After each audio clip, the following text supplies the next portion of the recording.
morning, Friday in the 11th week of Ordinary Time, also the memorial of St. Aloysius Gonzaga. But today we'll continue with our regular readings in our first reading.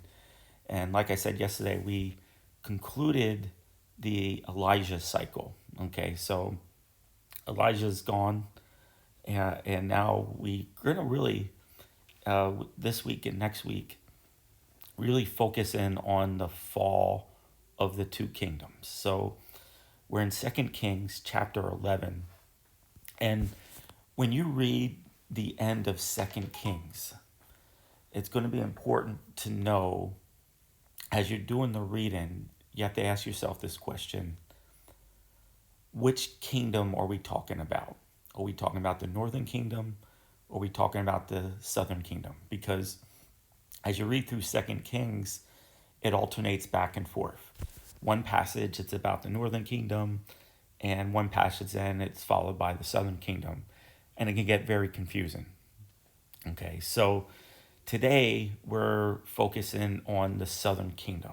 All right, and we'll go through it's a long reading, but we'll go through the cast of characters and what's going on here.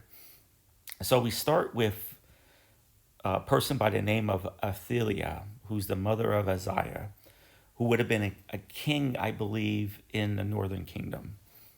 Okay, it's important to know that Athaliah and Uzziah, okay, they are part of Ahab's line.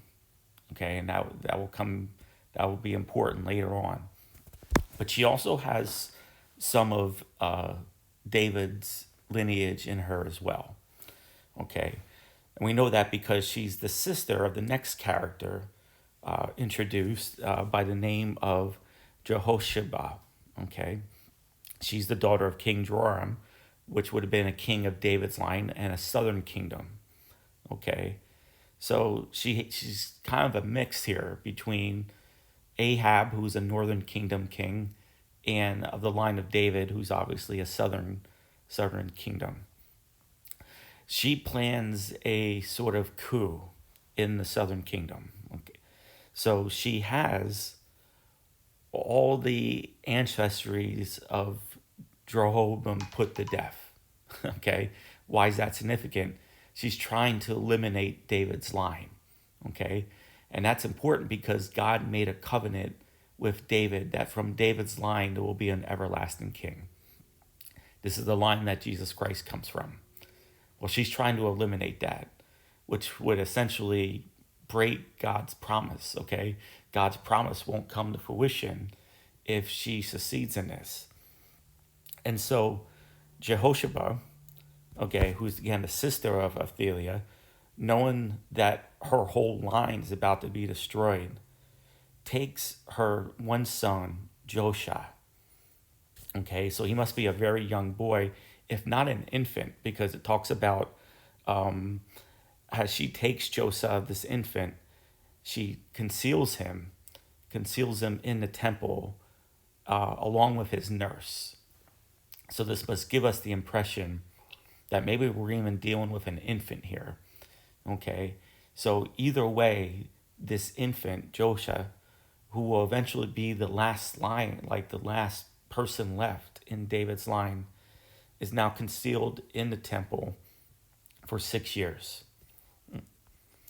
In the seventh year, which would be a year of like a year of jubilee, a year of rest. Excuse me. Sorry about that. A year of jubilee, a year of rest. Okay, the seventh year. The priest Jehoniah. Okay, so a new character. We have the high priest Jehoniah summons the captains of the Karanians, which must have been some sort of mercenary group.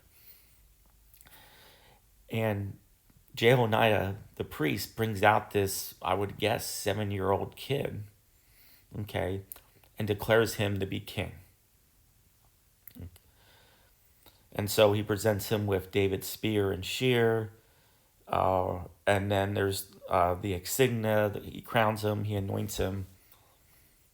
And so now 7-year-old Jehoshua is anointed king by the priest Jehoniah, and the people rejoice over this.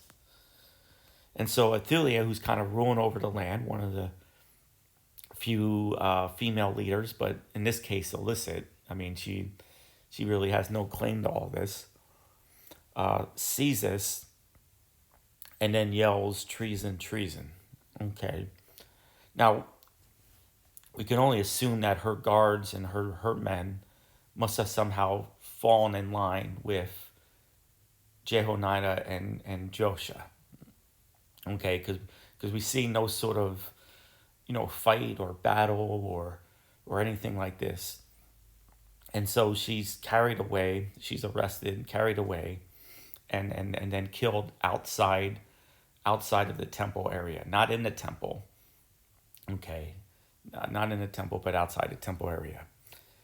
And then from that, Jehoniah now demolishes the temple of Baal that must have been erected in Jerusalem. So there's the connection to Ahab, right? That the God of Baal, that God never seems to leave Ahab's line. And so he destroys all of it, and then we're told at the end that all the people of the land rejoice, and the city was quiet. Things have been reestablished, and in fact, we're told that Jehoniah makes another covenant between the Lord and the people. Okay, kind of like more like a renewal type of thing. Okay, because again, she must have brought in this influence of Baal, and the people must have followed the God Baal. And in fact, we're not told in this, but in this section as well, we're told about some sort of restoration for the temple, which must have been neglected while Athaliah was ruling the land. But all this, we're going to see this struggle to keep David's line, okay, and all this, and all these things. And we're going to see how messy all this gets and how complicated this kingdom really is. And I'm already at 7.5 minutes, so I'm going to wrap it up here. I know not much of a spiritual, but more of a historical lesson, but I think it's important to know, like, where our spiritual heritage comes from. We're followers of Jesus Christ, who is the line of David, and Jesus also has David establishes his kingdom, and it's important to know, well, what leads up to that, okay, and how Jesus' kingdom and his kingship is different from what we're reading here. God bless you.